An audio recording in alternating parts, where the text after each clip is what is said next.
1933 Austin 7. If you check the website on this one, the history file is absolutely superb for this car. Absolutely superb. We've got signed photos of Sir Jackie Stewart in this actual car. We've got letters from a movie company where it was filmed in the 70s. It was in a film company. We've got old Polaroid pictures of it, old slideshow pictures of it. And like I say, we've got a signed photo of Sir Jackie Stewart and the owner of Stagecoach Scotland driving around, standing out the roof of this car. So like I say, if you check the history file, it's absolutely spot on, absolutely superb. Normally with a car of this age, we tend not to get much paperwork, but this one's really, really good. James will detail all the service history on it, but it's a lovely A4 binder of a Sunday afternoon reading on the history. Like I say, it's 33 Austin 7. Pretty car in black, this one. Bodywork wise, we're going to start off with the bonnet. We're going to work our way around the car, and then James is going to pop down and we're going to go for a cold engine startup. So, straight up the middle of the bonnet, paintwork side of things, lovely and straight on the bonnet. You've got a little bit of paint flake here on either side of the hinge, which is pretty standard on these sort of butterfly hinge bonnets. They always seem to do that. Overall, nice and flat, the odd little mark here and there, but it is from 1933. You've got some bubbling around the paintwork on the scuttle. It's sort of under the paint. You can see that there. The camera's clearly picking up. But from 1933, it doesn't really deteriorate from the overall appearance of this one. Grill's lovely and straight. You've got your crank handle in there. Chrome work, apart from being a little bit scratched. Again, it's from 1933. I know I'm repeating myself a bit. It's all very honest. And that's a perfect way to describe this car. It's a very honest Austin 7. Headlamps are all good, no cracking in those. Wheel arches, the fenders, there's a few little bits here and there. But again, you pop this one down the local showground, that is not sort of frowned upon at all. Lovely and straight down the sides. Bit of paint flake on the side of the bonnet and around the vents, but it's all nice and complete, lovely and straight. Not being tarted up. Little bit of sort of brushing paint on the front of the wing there on the driver's side. As you work your way down, you've got a little bit of surface here and there. You have a little surface rust here and there, but you come down the wing to the lower section. We're going to get a little bit of paint flake in the corner there and a little bit of bubbling. Once the rubber mat sort of sticking on a little bit. But apart from that, not bad at all. As you come to the door, lovely and straight at the door. Good deep reflection to that there. No issues at all with that. Obviously had the bottom half painted at some point. Lovely and straight as you come around the top again. And you've got a little bit of flicking, a little bit of paint flicked off here and there on the edges. Chrome work is pitted, but it's the right amount of pitting for the year. It's not one of those cars you want to see over restored, that's for sure. Around the rear arch again, the odd little bit in the paintwork, a little bit of blemming here and there in the paint. Nice and straight as you come down the back edge. All the wheels and tyres seem to be in nice condition. The roof with this sort of fold away section slides back this. Again, we've got some bubbling in the paint itself on the roof.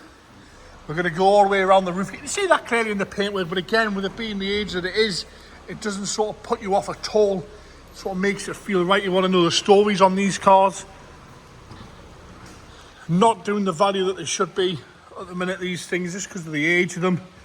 But we have a massive appreciation for them here. Back's all okay. A few little marks on these. These were an optional extra back then as well. Spare wheels all right. The back end again, nice and presentable.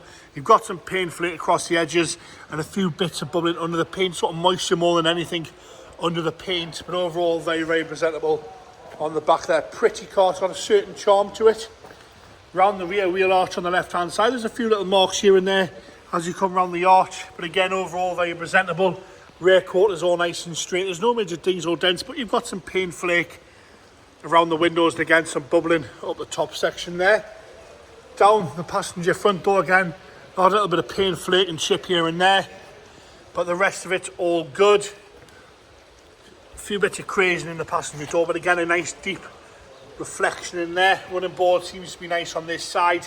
As we come up the arch again, same sort of little bits of surface all the way along that leading edge of that big shooting front arch. As you come back down, a few little bits at the bottom corner, and again on the vent there, a little bit of flaky paint here and there on this one, and across the lower section of the engine bay. Onto the interior now. Had a read for him some years ago, I've been informed, but what a nice job it's been done. Door itself lovely and straight. Tiny little mark there, wants a little bit of a clean, but the leather work, it's absolutely perfect. Gorgeous with a little change over the door. Lovely and straight across there. Attention to detail's really good with these little flathead screws all the way around. The seat itself, minimal wear to the bolster on the side. Lovely and soft. The craftsmanship's really sort of been done well on the interior. Back seat matched and trimmed the same. With the rear door cards, a lovely place to be sat there. I've got no complaints at all about that. Headlining's lovely and clear as well. A few little marks, but for a 1933 car, it's a very tidy headlining. No sagging, no rips, no tears. Seats are really nice on this one, with the cherry red carpet throughout. The dashboard's nice and clear. All the dials are crack-free, easy to read. You've got your opening front window as well, still in functioning order. Lovely interiors, like I say. Sliding roof is absolutely effortlessly, and this is the bit that we've got the picture of Sir Jackie Stewart standing out through the roof. Like I say, we've got the signed photo of that.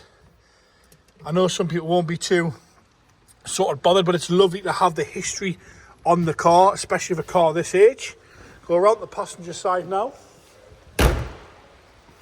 Same again, door card is absolutely lovely, no problems at all with the door card, lovely and straight on there. I've got no issues with that. Lovely and tidy on the passenger seat, no rips, no tears, no marks at all really on the passenger seat. And same again in the rear, no rips or tears or marks. Lovely and straight, comes with a hat. It's got to be worth a couple of grand, the hat.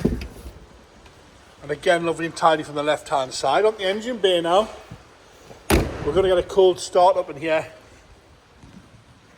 Might take a couple of cranks to start it up, but if I was, you know, born in 1933, it would take me a little bit to get me going in the morning, that's for sure. Or maybe not. That's on the choke. Jim's got the choke on there. It's taken over nice and happy. No issues at all with that. There you have it, the 1933 Austin 7. Like I say, check the website, look at the history on this one. It's a nice Sunday afternoon read of history on this one. Pretty little car, there's certain charm to it.